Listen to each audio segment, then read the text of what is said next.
So, hello everyone, and welcome to the Petronerds Podcast.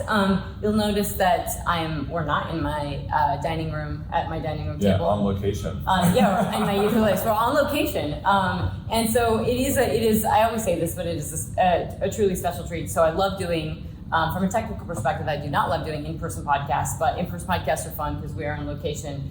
So I am in Houston. This is episode 50 of the Petronerds Podcast, and I'm here at the offices of PetroAi with the CEO of PetroAi. And so we are going to get into, I'm going to let Troy sort of introduce himself a little bit and talk about the company. We're going to sort of talk about what PetroAi is, because it's very nerdy and cool, very similar to Petronerds. And they had me come down last night for a dinner they were doing, and we were talking shop and talking about the market. So we'll talk about that as well. And what I'd like to do is sort of, ask you about your business, Troy, what it exactly is, and we'll dovetail it. You haven't listened to the podcast yet, but you will become a huge fan. Huge fan. Very quickly. I'd love to talk about the macro in the market. There's a lot going on. And I always timestamp these podcasts with, oil prices right now. It is Tuesday, June 21st, 2022. Oil prices are $111.30 for WTI, $115.15 for Brent. And nat gas we're under the 7 handle. We are $6.79. A lot going on there with taking LNG supplies offline from Freeport. And mortgage rates are just above 6%. They're hovering around these levels. But we did have new home sales come in, existing home sales come in today, and they were within expectations, but they were at a 2-year low. So I think lots of headwinds for the mortgage side. Happy to take that tangent as well. It does implicate oil prices. But with all that being said, it's so nice to have you on the podcast, Troy. Yeah, great to be here. Thanks for coming to Petro.Ai. Thanks for coming down to Houston, joining UrTech, and glad we could do this. Yeah, absolutely. So tell us what is in a short, in 30 seconds. What is Petro.Ai? What do you do? Petro.Ai delivers a DSU design service, which basically means we help you optimize your infill placement of wells. So what we found is the most critical technical decision you make to develop your reservoir is where you place your wells, especially offsetting parent and children. And the DSU design service brings a lot of the latest science, both in terms of geoscience and AI, to the problem. And we're able to deliver high accuracy forecasts that then the whole team can critique and improve their understanding of the reservoir and optimize that DSU. So we've designed over 180 wells. We've been active in pretty much every major basin. We're working with 10 drilling programs right now to basically optimize each one as you go. And we've seen over $1.5 billion worth of capital be advised through the system. So it's a big deal. It's very new. We've been working on it for a while, a bit in stealth. And so UrTech was a coming out party, starting to tell people and ring the bell on it. Nice. So UrTech is the Unconventional Resources Technology Conference. This is SPA, I believe, so Society for Petroleum Engineers, and this is taking place in Houston right now. Yeah. Unfortunately, I'm slammed with lots of deliverables, so I'm not actually attending UrTech, unfortunately, but I love it. I usually try to piggyback on nerdy stuff. What's all the nerdy stuff? Yeah. So you guys you're presenting a paper, you did this with, this was so awesome, with Mark Zoback, who I am just like a uber nerd fan, have his books. I just self-taught myself enough engineering stuff to understand it and geo stuff, but he was at the dinner last night. But so you're talking about DSUs, you're talking about completions, which is a topic I really like and don't often get enough to dive into it. Yeah. And we've had a lot of previous conversations, we've been talking, so there's a couple angles I want to take this, but I would still think that if you're listening to this right now, you may say, okay, well, I understand those concepts, but exactly how you're helping you're working directly with the APs, largely, and you're helping them enhance their data sets and understanding and everything they have of completions to make them better. And to actually be getting more out of the well. But you're pulling in, all the data the company already has, and you're pulling in, looking at it different ways, or are you also adding more to that? We're adding a lot more. So we have developed a library of models that we've actually built with operators using their SciencePad data. Mm-hmm. And so we can actually predict things because we've seen it happen elsewhere in the basin, and we can tie it to data that the operator has. And so it's a collaborative service where we work closely. It's a lot of proprietary data that we bring in, so the model is highly customized for the acreage. And what we find is people can actually end up getting massively improved NPVs just by dropping one well, by rearranging the stack, by either increasing the intensity of completions with respect to well spacing or decreasing it. And I think these are really important things because a lot of the costs for a well are going to be a moving target, I think. And the subsurface adds an important, it's your bank account. And so you need to, once you've acquired that acreage, you got to get the most of it you can. And so we're getting a lot of pull from small private operators or PE-backed operators that are lean teams. Yep. They do technical work, but they're also organizing all the logistics for the wells. And they're also running on tight capital budgets. They're trying to remain in cash flow.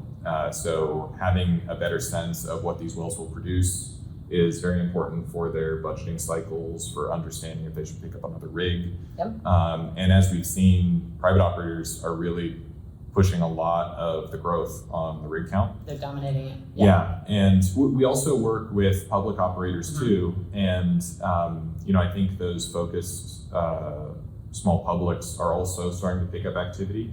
And I think it's a big warming trend into just the industry getting back to optimizing their core asset and getting the most out of that now that the commodity prices are so high. So, okay, there's a lot to unpack there. A lot of angles I want to take this because there's a lot. Yeah. I love. That's good because I think people would say, and I mentioned to you this before. I think a lot of people would say, "Hey, completions are dead," but it's the nerdy stuff on tinkering with completions, tinkering with well spacing.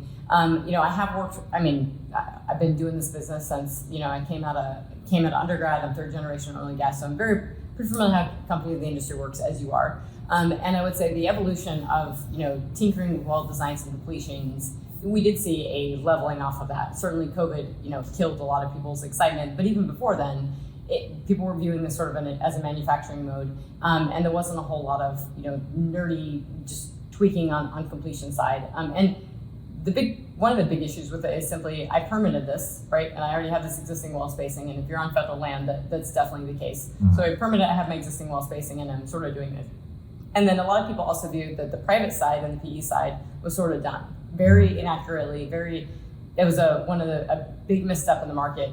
We're talking large private equity entities essentially said that privates are over. The one rig, 2 rig companies are dead. And that's opposite of the case that we've seen, the growth in the Permian is there's still a lot of 1 rig, 2 rig companies and mom and pops. And it is that exactly of that, model of how can we maximize what's going on underneath the rock. These commodity prices have certainly helped that. I'm not sure we wouldn't be having the same type of discussion, and we may end up going back to $6 oil, so we can come back and revisit this, but our discussion would look different if we were talking about $6 oil versus $110 oil or north of $100 oil. Yeah. And so I think the desire of companies to want to get more from every well is critically important. Yeah.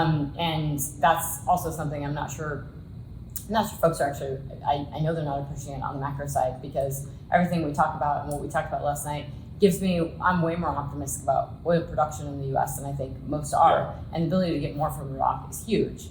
But I would like to ask you about that, companies using your product, tinkering with stuff, and not even forget your product, but viewing on the market of these tinkering with completions, tinkering with well spacing. So I completely agree with you. I think last night at the dinner we were talking about the Bakken, and I always thought, if you adjusted in certain areas of the Bakken, if you added a well and just narrowed the spacing a smidgen and tinkered with completions, because the evolution of completions they're not that robust in the Bakken, and part of that's because the evolution of the business and everybody moved down to the Permian and the Eagle Ford, and it just kind of lost the love, and everyone held their acreage, and you just didn't have to.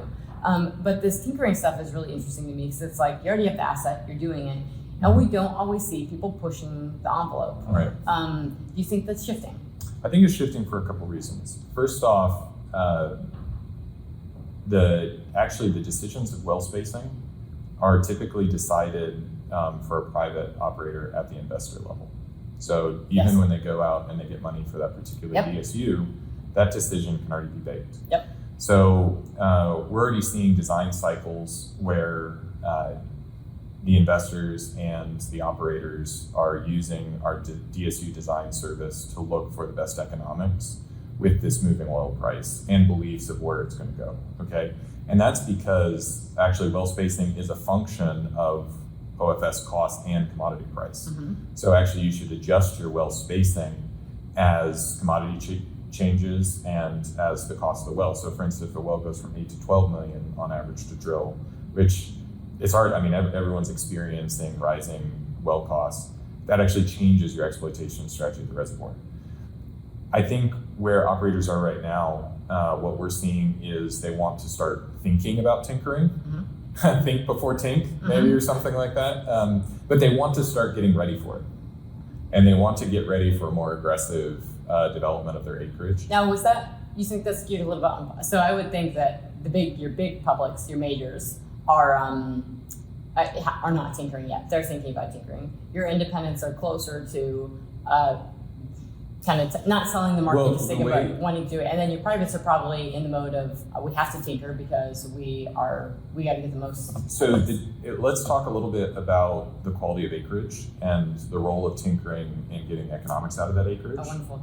We're going to debate. He hasn't listened to the podcast, so he doesn't know my thoughts on tier 1 to tier 4 acreage. So we will get into that. But have at it. Yeah. So I think for a lot of the larger companies, they picked up tier 1 acreage. In tier 1 acreage, depending on how you purchased it, you really don't want to mess it up, I think is the idea. So you can put in a good completion design and a good, you can optimize it, you get more out of it, but you also won't lose your shirt on it. Right. As soon as you go to tier 2 and below, you can lose your shirt. You can easily make economic pads and struggle to get returns. And so you need to be more technical. But when you approach tier 2 and below technically, you can actually make really good economics. So it may not produce the volumes that a tier 1 acreage can produce, but it can produce better economics depending on how you picked up that acreage and how you develop it.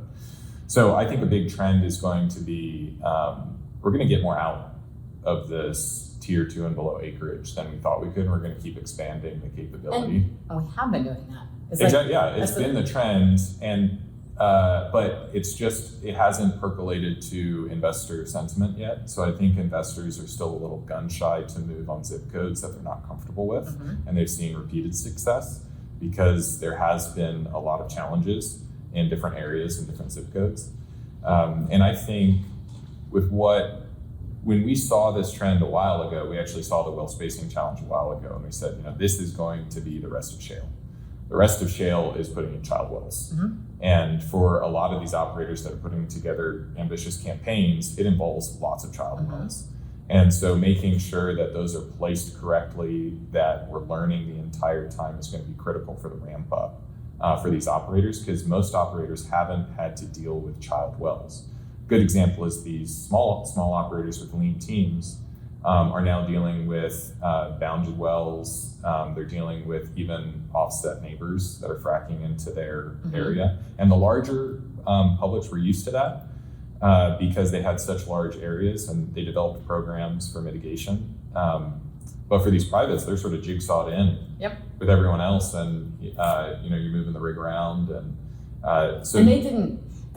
I think that's a fascinating aspect to just hold on for 1 second, is that I don't think people appreciate that if I'm the business of the privates is huge. So I was talking about this last night, but if you're ripping apart every basin and you're ripping apart even the whole US or just every basin, and I always color code them as like, purple's the privates and orange, I call it my businesses, and orange is like public, and you look at it, and you can see, look, everybody on the public side is very cored up. They got this nice, neat, everybody's cored in these areas, whereas the privates are everywhere, whether that's ducts, whether that's permits, whether it's where they're drilling. And so where they're nestled and what they're doing and how they develop, they can't just mow down, in a given area, because it might be chunky and piecemeal around it. And I think, I would say, and always argue that I think, investors and folks in New York, especially on the public side, they may cover companies, but I don't know if they always intimately understand the interworkings of the business.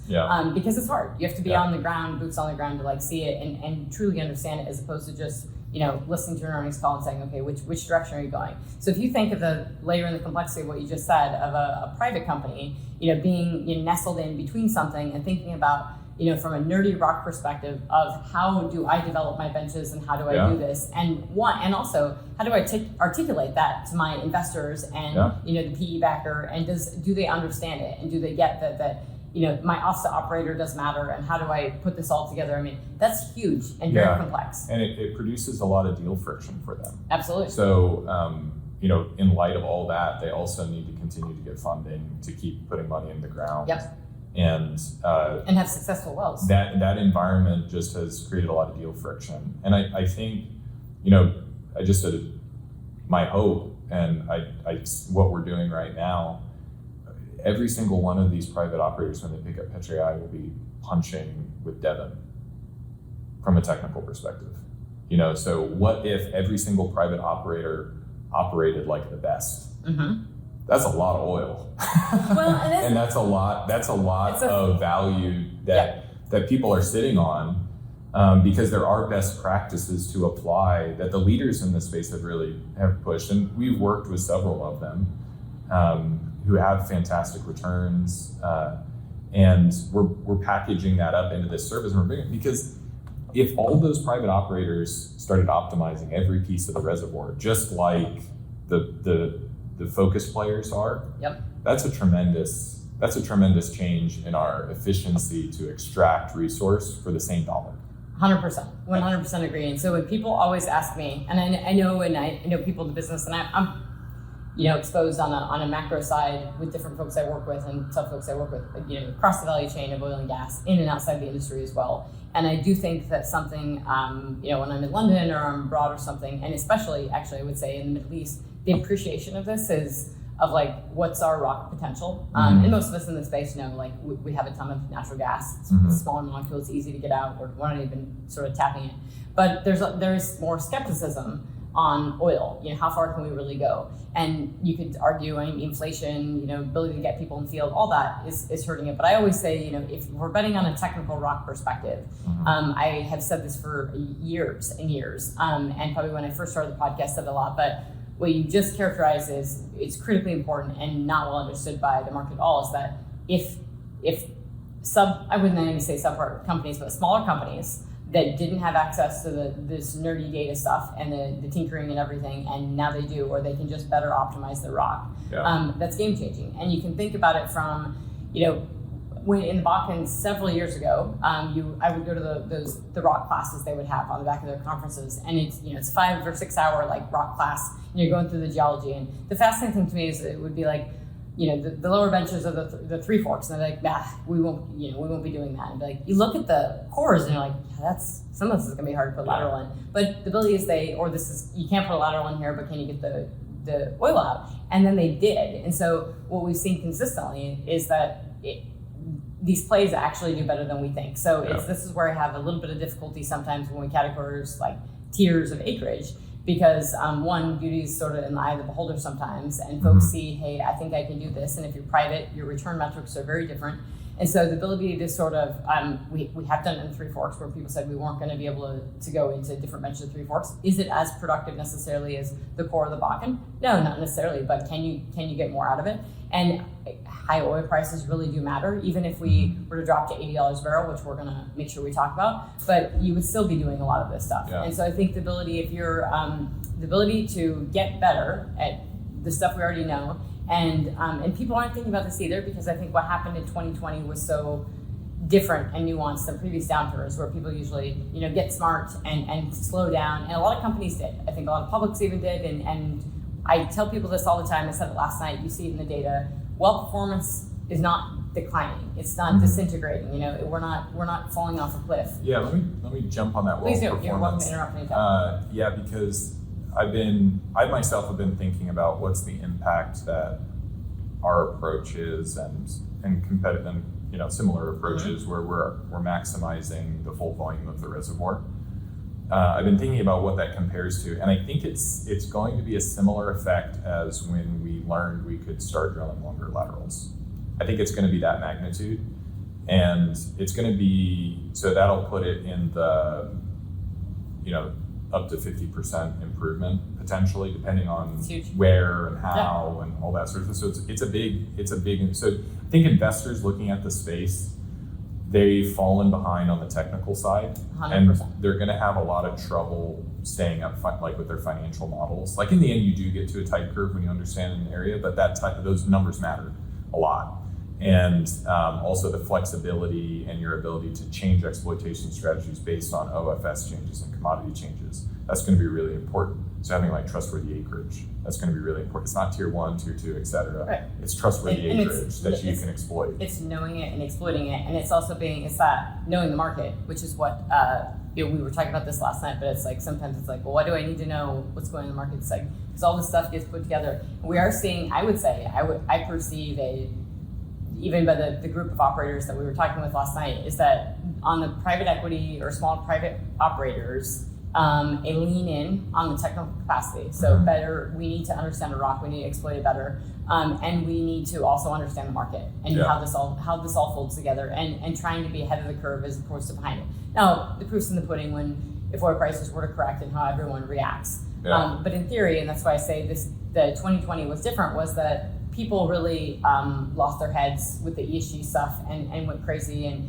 we have not seen the public's, lead in the space of both from for all intents and purposes. They're not leaders in the space, and they've capped out to net zero and all this investor pressure. But it's the privates that sort of have this real opportunity right now, where prices are high. Where you're seeing the data, but the ability for them to exploit the rock is super exciting. But and I think it's gonna be huge for the industry, because I think we're transitioning into a drill to value phase. There's not a lot of new acreage to lock in and flip. So it's all pick up the acreage and get the most dollars you can out of it while you have it. And it is a finite resource, and we really don't have great techniques for going back and getting an EOR out of the field yet. So I think this phase in shale is going to be drill to value, good technical work, and connecting that technical work to the investors that support the industry. So we have smart dollars coming in and ones that want to counter on the inflationary and recession hedge. So I think the money that went through the first part, there's new money that wants to come in. And I think they're excited about the returns that shale can provide. So when we look at the IRRs for these pads, they're fantastic. You can't find a commercial real estate project that competes with the IRRs. But that means that new investors are going to have to get comfortable with the space. It means there's going to be new financial avenues for these private operators to get access to capital and keep drilling. And so I think getting capital is hard. And I think it's more tied to a worry that the price hasn't stabilized yet, that people are still warming into this "let's thrive" mentality. So I think there's a lot of preparation for it in hopes that the oil price stays up for a sustained period of time, and then I think it'll come in. So I think it's just going to lag a little bit more because it's such a hard downturn. But you've said things that I think we wouldn't have talked about it. And sometimes you can drink your own Kool-Aid and get excited about it. I can be bearish on price, and it's funny because when we were given the presentation last night, somebody told me, "Don't sound overly bearish," and I was like, I am quite bearish on the global economy, and oil prices are coming down. But in terms of, I'm very bullish on the long-term outlook for shale, albeit regulations and stuff aside, and what it has to offer. But you've said a lot of things that I think even just a year ago people would be scratching their head. They probably still are. One, a lot of oil. Two, new investors, and three, this similarity to longer laterals. And I think I've talked about a ton with clients in the podcast is that you cannot overhype or overappreciate or really synthesize the magnitude of drilling longer laterals. And it's been a huge game changer, and it sounds very simple, but it's the ability for companies that have actually blocked up their acreage who are consistently now drilling 2 to 3 mile long laterals. And what that does from a cost perspective, and just an efficiency, forget even the cost, just from an efficiency standpoint, and that we haven't seen diminishing marginal returns on the longer parts of those laterals. Well, and I think when you mentioned the completion tinkering, this is where completions is so important. Absolutely. Because all the completions tinkering has really improved the performance of the longer laterals. So and that's the understanding of that completion is also understanding of the rock and the ability to execute on that. Right. And from a technical perspective, one, being able to drill it, and because a lot of people were just gun shy of it, of like, let's not go there. But that was partly influenced by the heads of the company and the completion side is, can we get that value out of that end of that well? And now you're saying that. And think about the number of companies that are comfortable drilling really long laterals now and able to execute it. Yep. So I think what we're going to see in this next phase is sustained longer laterals where it makes sense. And then this drainage concept that I've talked about and we put in our DSU design service, that's the next, that is as big as longer laterals and is tied to more completions, improvement, and optimization. So as soon as you start to put your wells the correct spacing based on the oil price, then there's more to learn and to optimize within those structures, and that's where the completions can layer in. Yeah, and we'll look back on the DSU stuff because I want to explain that to listeners and the completion stuff a little bit. But I want to go back a bit to the new investor thing. Yeah. And this is where I think, as we were talking before, I think the value for listeners is often obviously what's the nerdy aspects of your business, but your perceptions of the market and stuff. And I think these new investors.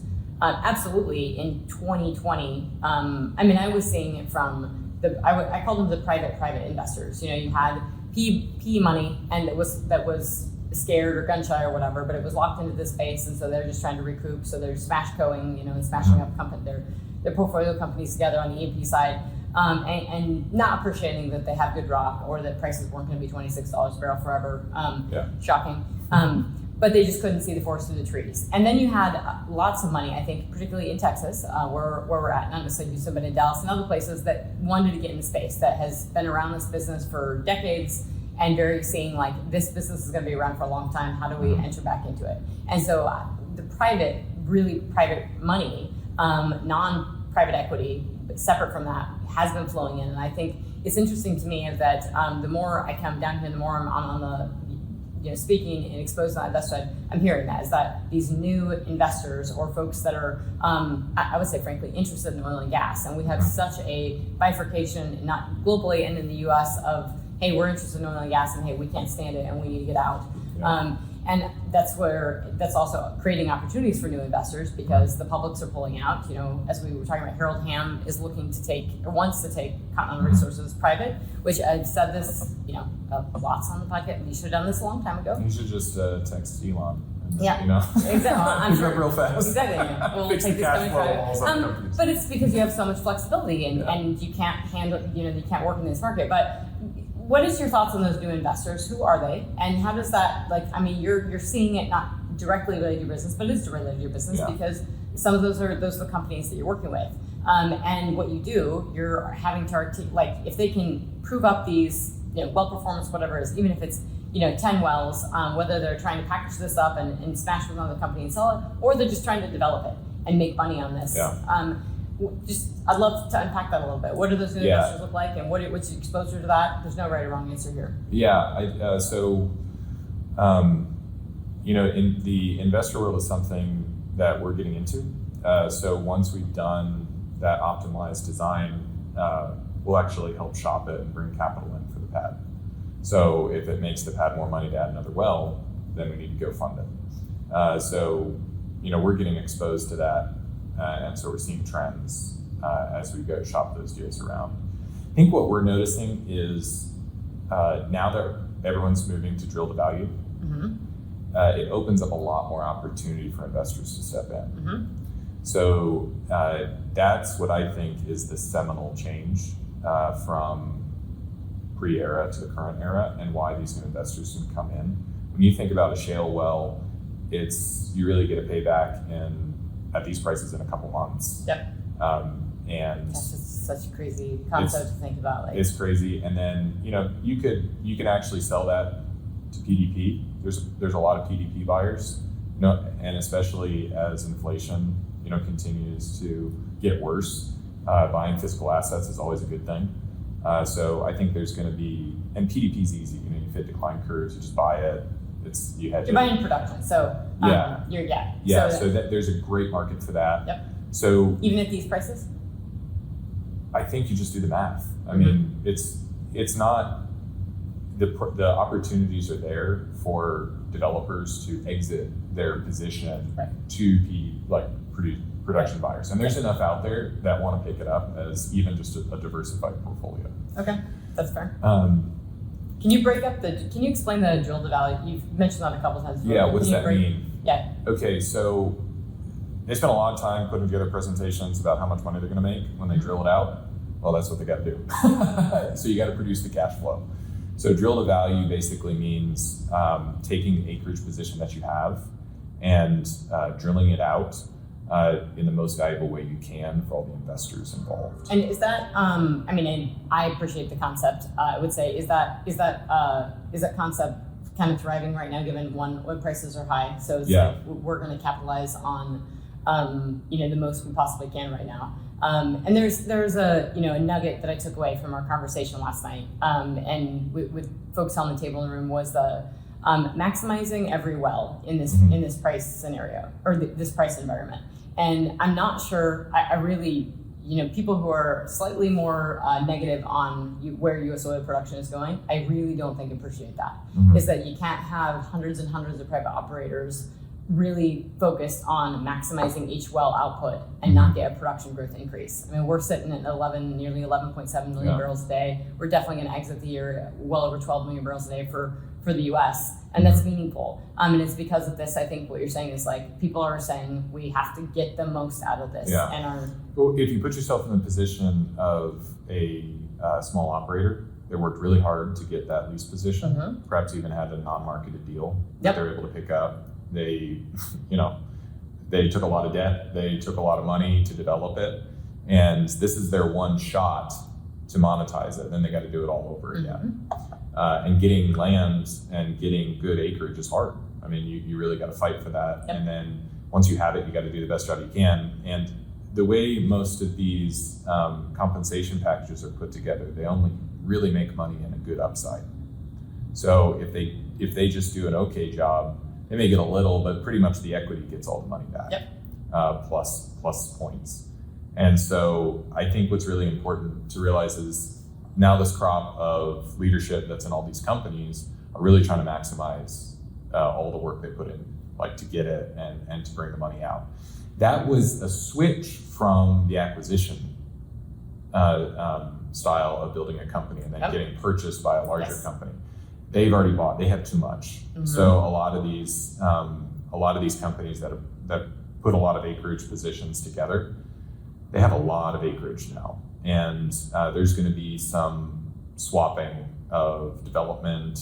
There's also probably going to be some sophistication in contract operating and some drill codes and all. There's going to be more sophistication there. Because when you look at that will evolve. 100%. It's going to evolve a lot. It's already changing. In talking with founders who are putting drill codes together, they're thinking about it differently. And that's such a fascinating aspect of business. Because if you think of one, you're sort of kind of summarizing that hey, a lot of this, for all intents and purposes, most of the acreage is bought up, right? So people have it, and then if you're all these privates, and it's kind of patchy and all over the place, and the publics don't want it because it wasn't sexy enough and the returns weren't good enough. But for privates, the returns are good. I mean, and just get phenomenally better as prices go up. Yes, lots of inflation, lots of burdens, but all being said, prices are high. And if you can get the drill bit in the ground and produce the damn stuff, you're getting money.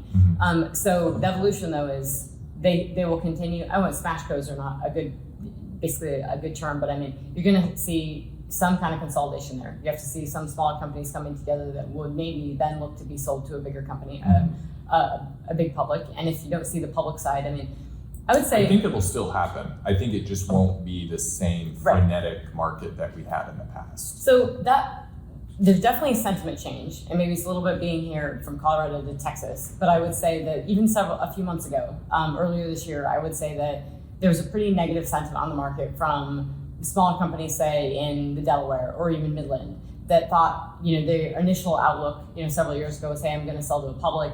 And then the public space has, because of the investor pressure and ESG and the ridiculousness going on with publics, that just kind of went out the window. I think it will come back. I absolutely think that, as we, flip around from policies and everything, and we have a shift on, we need this energy. I do think there'll be if we can get some clarity and on the regulatory environment in the U.S. For shale, that would shift. And so, if that's a change in congressionally, or if that's a change in the White House, I do think there could be a sentiment shift where public companies are interested in actually buying these. these smaller companies. So one, they have to sort of wait it out, and they have to understand the market, and they have to navigate it. But it does seem like that you're sort of echoing, and I've been hearing a little bit more of a positive sentiment, not necessarily, hey, the publics are going to buy me, but the opportunity of doing things with others, or it is evolving. And by the way, prices are good, and so maybe I just developed this asset, and my PE guys are, my backers are happy. So things just seem to be going on a more positive track, which is largely underpinned by high oil prices. Yeah, I think people are still evolving their strategies. When I talk to them, I think they're entertaining several strategies at once. I don't think people are locked into anything right now, and maybe that's what you're saying too about just the sentiments improving, meaning they're starting to have some positive strategies put together. Whereas before, I think there were a lot of survival strategies, given the pressures on ESG and the energy transition. But the fact of the matter is, we can't get rid of oil as an important energy feedstock. This is a multi-trillion dollar investment we've made over the last 100 years to build our energy system around it. So I think that, when you think about the role of oil going forward, it's still a very bright future for that. And so I think that the trends we're talking about now, like drill to value, et cetera, I think what we'll probably see it is very basin specific trends. So for instance, DJ's already been rolled up to a few companies. It's a thinner reservoir compared to the Delaware. The Delaware has a lot of complexity in it. So I think the Delaware still has lots of place where people can step in and make money. There's a lot of running room. And so I think it's going to be, I sort of feel like you could tie it to the amount of running room and the locked up services, midstream services. You can start thinking about it that way, because then you get like back office improvements by combining the companies. So I think it'll be tied to the basin maturity. And then, for these companies, I think they're going to keep having to move into more technical acreage. If they want to do it again, they're just going to have to move into technical acreage, which is like tier 2 and below. Right. And then once they figure that out, once they figure out the technical acreage, you could sell it. Well, and you sort of like figure out the puzzle. This is where I think people have to realize is that one, you can be positive on oil. So it's like, if you can wrap your arms and head around, can I have different strategies and trajectories?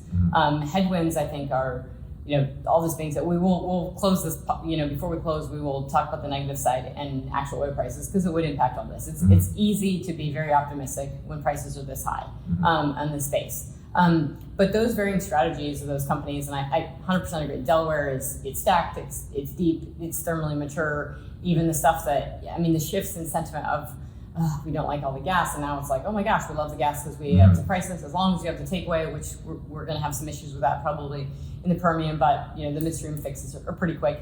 So it's that, all this stuff is positive now because prices are there, and that's also changing so I think one, I'm not sure people really truly appreciate, and I don't think on Wall Street or in New York, if they really appreciate that. Yeah, that stacked pay in the Delaware, thermally mature, overpressured, lots of gas, it still has running room. And it's that, no, we haven't, not everyone knows exactly the secret perfect sauce on completions, which means there is upside.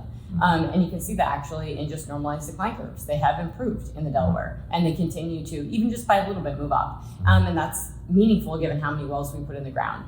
And you talked, beginning of this, I don't know if we actually said, parent-child wells, but we talked about that before. And I think this, like DSUs, parent-child wells, development, people sort of, a couple Wall Street Journal articles on, bad cube development and the down spacing, everybody freaked out about well spacing and thought, oh my gosh, we won't have enough wells. And that was kind of ridiculous thinking. The Wall Street analysts threw the baby out with bathwater, not understanding the rock. And now it's interesting because no one talks about how many wells, and we do know a lot of publics at least have upspaced, and they have their kind of this is how we're doing it, we're going forward. But it seems like in our conversations and what we were hearing last night and stuff is the privates are more open to actually doing that tinkering, adjusting their well spacing units. DSU, which is your drilling spacing unit, if people don't know, it's how many wells you're putting in your spacing unit. And commodity prices do impact that. So if commodity prices go up, you typically can, put those wells tighter together and maximize them. When prices lower, you need to probably widen that up depending on reservoirs and everything. But that technical aspect, I would say, would you agree with that kind of synthesis? Is that? Yeah, I think telling the street how many wells you're going to drill is a silly way to explain the productivity of your reservoir. And I saw that when companies started doing that, I was like, what a bold thing to do. Yes. But I'm really happy the industry's moved more towards what's the resource and what's it worth. And I think that the investment community was right. The industry overpromised manufacturing mode and cube development. Shale is not manufacturing. Shale is a reservoir, just like any oil and gas reservoir, but it's different. Mm-hmm. And the investors, I think, like just tying some of the threads we talked to, you have new investors trying to step in to a more technical acreage, but with really high commodity prices. Mm-hmm. And so I think what that means is we really have an opportunity as an industry to nail it, to be the industry that we all thought shale could be when we started doing this. And it was for a brief period until we blew it up. But now I think we can do it right. We have... Even if prices backslide? Even if prices backslide. Shale is so elegant.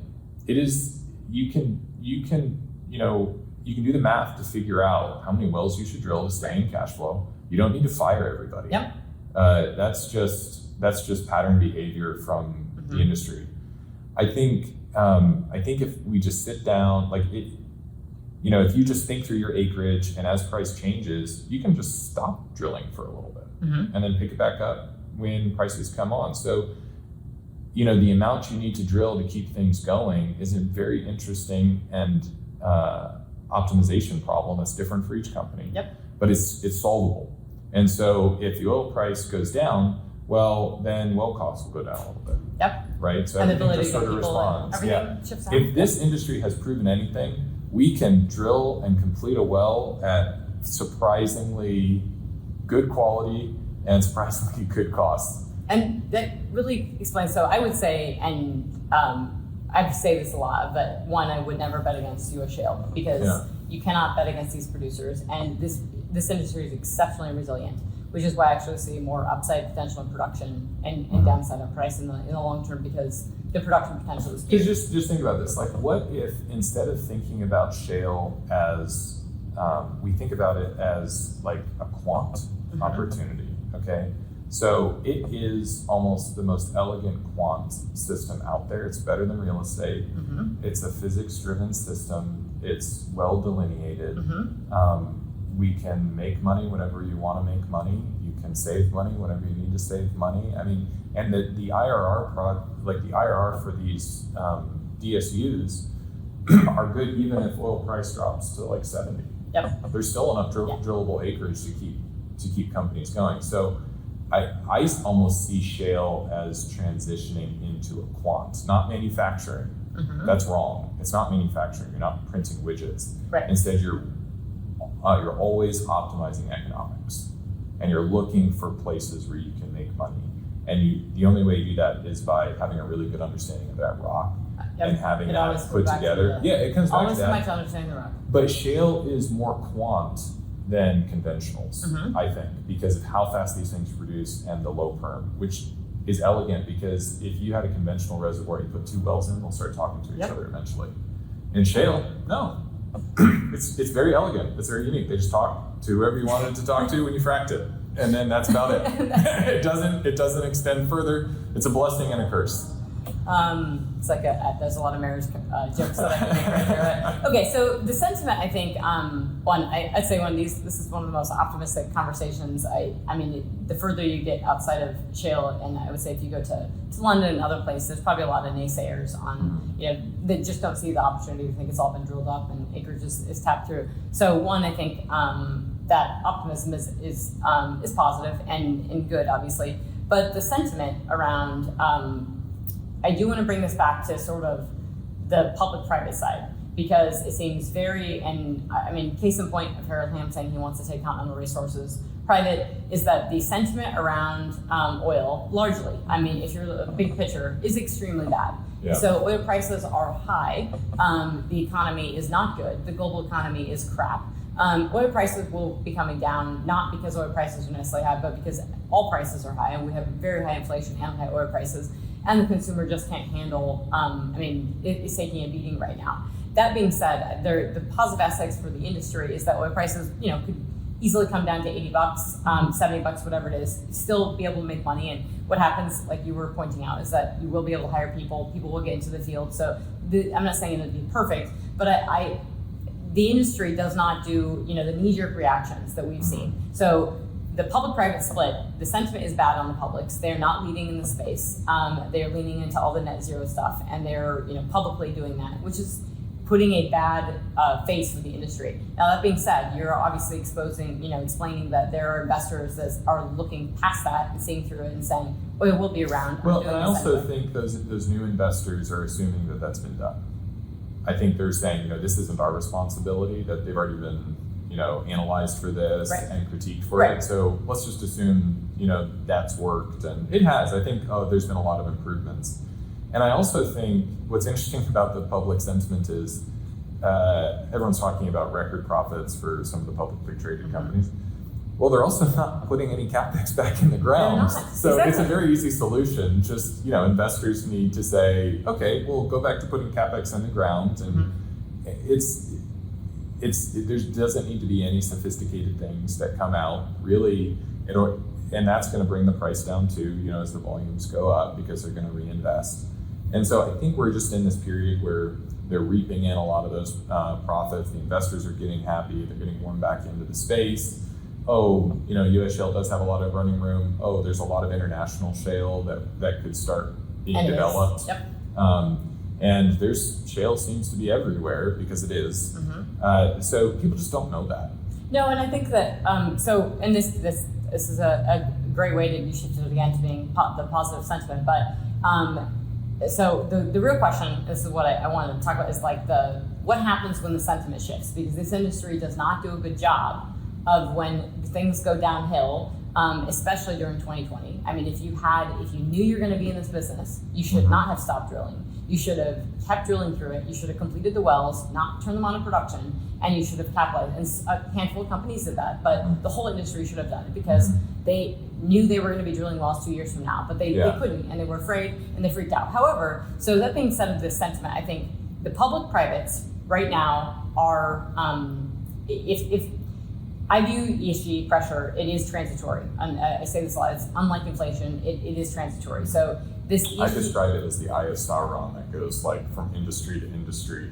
Well, I think people just don't appreciate that. Just like we have to go, telling operators that you have to buy acreage at any cost at $60,000 an acreage when prices were around $50 to $60 is the same as saying, hey, and put several billion of your capex into low carbon. And people think that's going to be forever. Well, when it's contributing to an energy crisis and ESG problem in and of itself, because you're Exxon and you're putting $3 billion of capex into low carbon at $100 oil price environment, that money would be better spent putting that into the drill bit and putting that into even BlackRock has level set on some of their expectations. Well, and they say, and this is where I say this bifurcation just seems to grow. But if that was to, eventually, and again, you shift in policies, shift in politics, potentially even, I know people don't want to believe it, but the U.S. being pulled out of the Paris Climate Accords, all of that would flip back to say, investors would view the U.S. oil space differently and saying, actually, let's go to town and go do this. And that has a positive impact on the privates. But that sentiment overall of saying, okay, the publics right now are just not, like you said, they're not reinvesting, they're holding that flat, and the shareholders are happy and they're making money and everything's good there. Whereas the privates are saying, okay, this is what we're doing. But sentiment on prices, and that's where I think the market feels, nobody feels comfortable, and I know this from folks I work with, in and outside, everybody, the cold calls I get, nobody's comfortable with, or I think deeply appreciating this sort of new $100 oil price environment. They aren't comfortable how we got here, they're not, and they don't know exactly where it's going. And so my fear on that sentiment is that if it drops quickly, how does the industry react? And how does the current investors and the private equity guys, do they freak out? Or do they, look to companies like you and do they say, okay, no, let's everybody calm down. We're still going to be investing in this. We're going to write this through. But to me, that means that what I do and help companies, you have to have a understanding what you do in different oil price environments, why prices are moving there. You have to articulate that. You have to be comfortable with the market. Doesn't mean you like it. It means you have to be comfortable with how things are going to navigate and how your business plays out into it. And I don't feel like enough companies are, at least from what I'm seeing, is appreciating like how important all the stuff is to throw it together and say, this is what oil prices could do, different trajectories, and here's what our business is going to do in that scenario. Here's where we're going to pivot, we're going to make money, here's where we're going to see opportunities. Do you think they're there? Do you think is there some companies that are there? Do you think that we could get into where sentiment is? I think when prices crash, if you're caught with difficult financial vehicles that have timing and can't be renegotiated, those are company killers. I do think that at times you do have to take those risks, and they're measured risks. Right. I think as you get larger, they have resiliency strategies. And I think after going through this last downturn, every company that I've talked to does have a resiliency strategy in their back pocket of what does it look like when this happens. So I think people have a plan. I think companies have a plan. I think part of that plan is everyone makes less money. And that's just the nature of prices going down. I think with the improvements on the technical side, I think it means we could still be having active development in areas where it makes sense and be more confident with that. And so I think we could unlock more acreage that we could still drill if we have better technical models. Like if you think about the uncertainty band, if we can bring this down, then we're gonna have more acreage available. Now that doesn't mean we should necessarily drill it. But I think there's a lot of break-even prices that even with the most conservative drops, companies know if they're sitting on those types of acreage. And from what we see, a lot of companies still do their planning around 75. So everyone's moving not on the new oil price, everyone's using 75 for a lot of their future outlook right now. And even that, I would say, think about a couple of years ago when it was 55, and 50. And I wouldn't, if I'm talking to a company, if you're not running on a $50 price tag and $2 nat gas, so even moving up to 75. And there are a lot of notable consultants and folks in the industry that were telling, this is during 2020, that were saying there's no way shale can even remotely come back if it's not north of 75. And that was ludicrous because lots of folks don't appreciate the when you have this many different operators, just individual operators, they're not one monolith, and shale is often viewed as like one single entity that just functions like this. Individual companies, individual behaviors, investment. Well, it's also a very niche industry. It is. If the price goes down, you're going to leave? No, you just sort of weather it and you come back. Now, some people do leave, and they leave that niche industry. But I think that's the fact that it's so specialized and so technical is what gives it a lot of resiliency. And you're kind of alluding that you think that this, okay, let's pretend we're going to correct at, we end the year at $75. You're almost painting the picture that the investors and your exposure seeing there is more resiliency because of the downturn and because of the opportunities and what people seem to come in, that even if prices dropped, there's more resiliency on the investor side, at least from the privates, that they're willing to go hang tough and actually probably, if they see more opportunities, get in more. And I think the reason why maybe I have the optimism is because it's 75, but we're probably feeling recessionary market forces at the same time, in which case that 75 looks even better. Because if you can pick up even a 25% IRR project in a recession time, that's a great deal. Right. And investors know good deals and they'll come to that deal.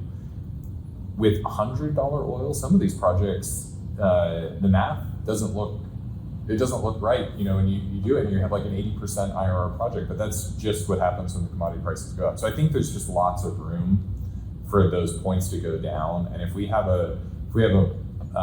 drilling in areas where we're very confident about it with operators that can deliver, I think we're still going to have a lot of very attractive projects at that 75 oil. And I think there's lots of investors who would want to get in on those projects. Gosh, this is probably one of the more fun podcasts I've had, because I feel like I'd love to have some rock samples and some frac sand samples like here to turn it out with, and then we get to close on the macro. And that is obviously he was listening to the presentation I gave last night on this recession risk. So one, I 100% believe we're for all intents and purposes, we're already in recession. Just because people are moving and spending money and everything doesn't mean you're not. I think we forget. We all live through recessions. Like people were still eat and breathe and do things. It just isn't very fun. Yeah. And we're headlong into this recession right now. It's probably already starting in Europe. Expectations are that when kids go back to school in Europe, folks they're spending all their savings over the summer. The situation in Europe is very bad. And then when it comes to the fall, we're really going to see spending patterns and shifts change. Yeah. And we already have, we used to be worried about inventory of stuff. And now Walmart and Target have too much inventory, and that was a quarter ago. So we're probably going to be going into the fall with lots of inventory, people's spending patterns changing, and it does. I say there's a positive aspect for the industry, and I tell clients and operators this is that we're going to be able to, and I'm not saying this is a good thing when everybody else is losing their job, but when the Fed is raising rates and they're trying to cool off, very high inflation of 8.6% was the read last week, or the 2 weeks ago, and then very poor sentiment shift, and we had to raise in rates. The Fed, in order to do that, has to increase unemployment. Unemployment has to grow. And that's something that this industry needs to understand. One, they appreciate sort of recession and oil prices and what that all means. But it means there is ability to, some of the inflationary pressures and some of the just getting people to work. We can be hiring. This industry can be hiring those people, and that's a positive message to get out, and it's positive for people for having coming back into the industry. And it also means that you're 100% right in a recessionary environment when things aren't looking so great, but you have an industry that's okay because we're not likely to see oil prices crash to $45 a barrel just because of supply and demand dynamics. But even if they come down, it's still going to be a more attractive industry, and we're going to need that production. So all being side of all the ESG pressure and the folks who don't want the production, it's still happening. Yeah. And so in a recessionary environment, this is where, and I've been telling a lot of folks, is the oil industry is going to outperform. Not like it's boob times or anything, but it's going to be performing, and that's very important to think about and articulate to investors to say, you want to hold on to this. Right. And you want to navigate it and be careful of how you're thinking about it. Yes, prices are going to come down. Yes, demand's coming down, but we're not cratering. We're not going off a cliff, and the resiliency is pretty good. Yeah, and I think just to put a finishing point from our perspective, I think the industry will be very good stewards of capital, and I think with our design service, that's exactly what we're trying to do: is make sure that we're the best stewards of that capital that is going to be coming into this space, because this capital that's coming in needs to make returns. Yep. And I think we're set up for that. Nice. Well, nice to tie it with a bow with your positiveness in your company. Well, this has been really fun. Do you have any other, last random thoughts or questions for me or anything? I feel like we haven't disagreed that much on, Go head to head on some things. Yeah. It's been a very constructive discussion. Yeah, I don't think we should finish with a disagreement. Yeah. That seems poor form. Very positive discussion overall. It makes me, from the technical rock perspective, I don't think I can underscore enough of the potential for U.S. shale and global shale to sort of to come up. And we're seeing this with Saudi Arabia. We're seeing this in lots of places where there's definitely a pickup. So I would say, and that's why I think the challenge with international, there's still a lot of challenges. Right? There's a ton of challenges. I think the government's, the private ownership of land in the U.S. makes a big difference for us to have been the crucible. It does. I think there's a lot of decisions that need to be made. International's not ready. Right. From my perspective. It's the last thing I'll say is the Jafurah Basin and what's going on in Saudi Arabia. It's one of the things that when people look at the market and they say, yeah, I see a very constructive macro scenario and it's just going to be great. They're not seeing that there's a slow and steady uptake and ramp in Saudi Arabia, that they are really, it's taken years, but they are really going after the Jafurah Basin.